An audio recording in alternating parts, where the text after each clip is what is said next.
ఈరోజు కోత కోయడానికైతే మధ్యాహ్నం 2 గంటలకైతే బయలుదేరామండి. Hi friends, welcome back to my channel. నేను మీ స్వాతి పల్లెటూరు పిల్ల. సో ఈ పొలంకి మా ఇంటికైతే 1 km ఉంటుందండి దూరం. అలా పొలాలంటే నడుచుకుని అయితే వెళ్తున్నాము. ఇలా వెళ్ళే కొలది అయితే కొంతమంది సేనైతే పండలేదండి. ఇంకా మాది ఎలా ఉందో చూడాలి.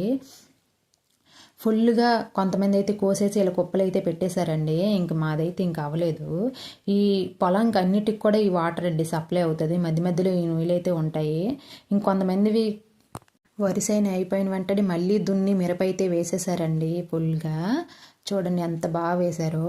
ఇంకా మా సేనుకైతే వచ్చేసరికి అయితే ఫుల్గా పచ్చిగా ఉందండి. ఇంకా కోత అయితే కోయడానికి అయితే అవ్వదు. ఇంకా చాలామంది అండి దున్నేశారు బాగా త్వరగా వేయడం వల్ల. శనగైతే ఇంకా పండిస్తున్నారండి ఫుల్గా. చూడండి ప్రకృతి ఎంత బాగుందో.